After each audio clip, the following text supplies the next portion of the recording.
नमस्कार दोस्तों, स्वागत है आपका दोस्तों। दोस्तों आज जिस प्लांट के बारे में हम बात करेंगे उसका नाम है बनी ईयर कैक्टस प्लांट।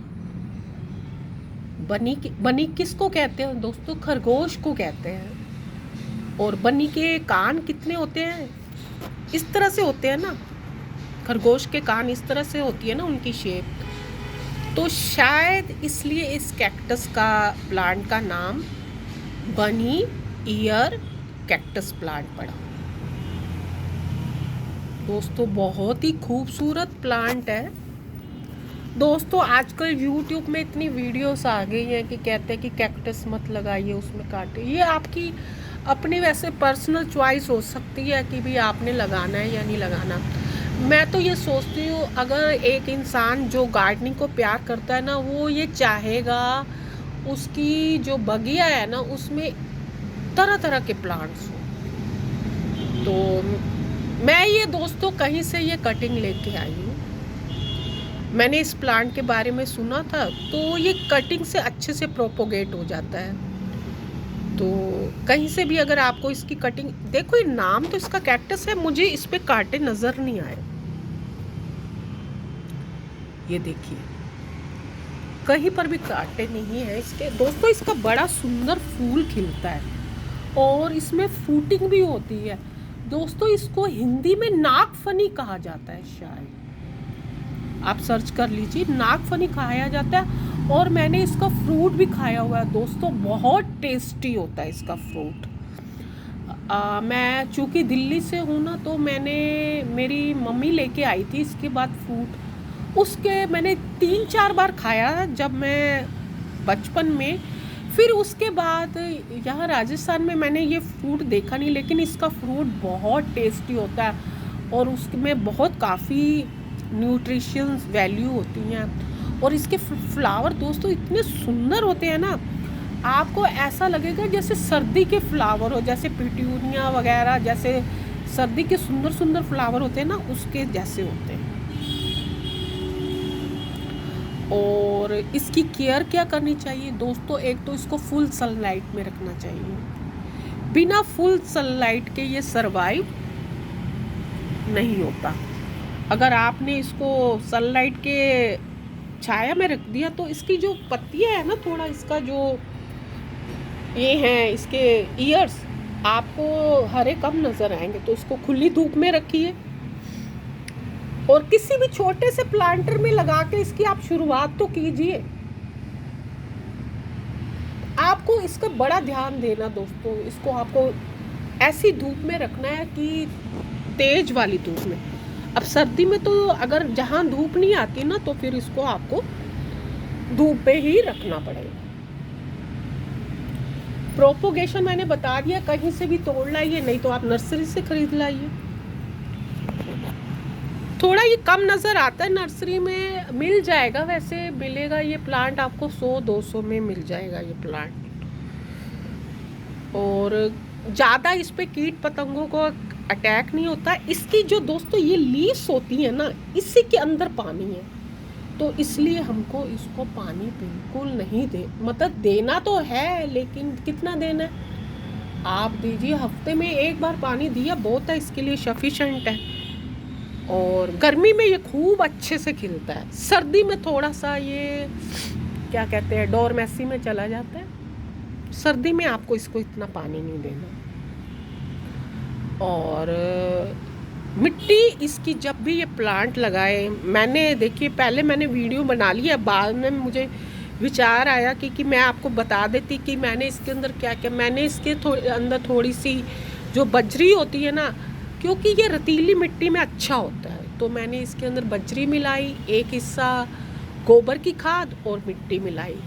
ऐसे करके मैंने इसकी पॉटिंग मिक्स इसका तैयार किया। थोड़ा सा अगर आप चाहें तो परलाइट भी इसमें अंदर डाल सकते हैं। खुली धूप में रखिए, इसको अच्छे से सलेगा। पानी कम दीजिए इसको। और मैंने बता दिया कि इसकी पत्ती के अंदर ही पानी है, तो इतना देने की ज़रूरत नहीं है। और थोड़ा सा ना दोस्तों, एक बात मैं कहना भूल गई, जब भी आप मिट्टी बनाएंगे ना, तो उसमें थोड़े से फंगस का, ये साफ का आता है ना, थोड़ा सा चुटकी भर वो ब्लैक, क्योंकि इन जो कैक्टस के प्लांट है ना, इनमें ज़्यादा फंगस ज़्यादा लगती है। तो फंगस से बचाने के लिए आपको क्या करना है, आपको फंगस से बचाने के लिए थोड़ा सा साफ का केमिकल जो है वो थोड़ा सा मिला देना है। वो फंगस इसलिए लगती है, हम ज़्यादा पानी दे देते हैं, इसको छाया में रख देते हैं, तो इसकी पत्तियां हैं ये ढीली पड़ने लगती हैं, तो ऐसा लगता है वो ऐसे लंबा सा इलास्टिक की तरह हो जाती हैं। तो अगर आपको उससे बचना है तो इसको कम पानी देना है, इसकी रिक्वायरमेंट नहीं होती है इतने पानी की, बस ये धीरे धीरे अपने आप ग्रोथ करता रहेगा। इसके काफ़ी बेबी प्लांट्स हो जाते हैं, उनको आप अलग कर कर एक से अनेक प्लांट बना सकते हैं। और अगर कभी कुछ कीट पतंगे का अटैक दिखे तो आप नीम ऑयल का स्प्रे करिए, सबसे बेस्ट है नीम ऑयल स्प्रे। और थोड़ी उचित देखभाल करेंगे ये तो प्लांट फिर ये बहुत अच्छा चलने वाला है। एक से आप अनेक पौधे घर पे रखिए, सुंदर लगता है। अब थोड़ा सा अगर पुराना हो जाएगा तो इसमें फूल भी आएंगे, और इसके अगर थोड़ा सा फिर बड़ा हो जाए, बड़े गमले में लगाएंगे तो फ्रूटिंग भी हो सकती है। अब पहाड़ों में जाएंगे ना तो कभी पहाड़ों में तो मैंने ये देखा है इसकी प्लांट की काफ़ी अच्छी होती है, मतलब ग्रोथ वगैरह अच्छी होती है। वहाँ पे तो पहाड़ों के बीच में ये कैक्टस वगैरह के प्लांट होते हैं ना, मैंने देखा है कि वहाँ पे इस तरह से ग्रो हो रहे होते हैं। और ऑनलाइन थोड़ा ये महंगा मिल जाएगा, ऑनलाइन ये 300 रुपये तक का आएगा प्लांट। अगर आपको किसी के घर गए हैं, आप उनसे पूछ के या अपने आप अगर व्यवस्था हो सकती है किसी से फ्रेंड से मांग कर आप ले लीजिए। और सुंदर छोटे छोटे आपके घर में छोटे छोटे पॉट हैं, बिल्कुल आजकल टीनी साइज़ के आते हैं, उसमें ये बहुत सुंदर लगता है। अगर आपने अपने एक गार्डनर लवर है तो लवर को क्या चाहिए कि वो चाहेगा कि मेरे पास दुनिया की हर एक चीज़ हो।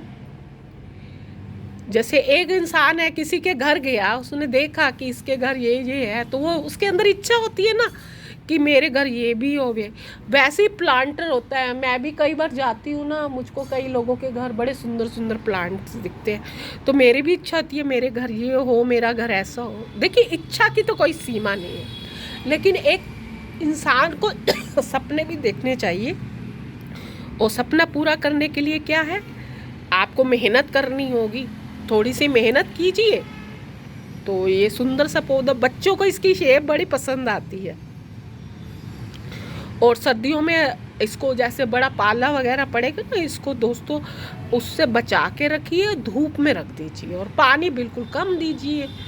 अपने आप धीरे धीरे आप बेफिक्र होकर फिर इसको उगा सकते हैं।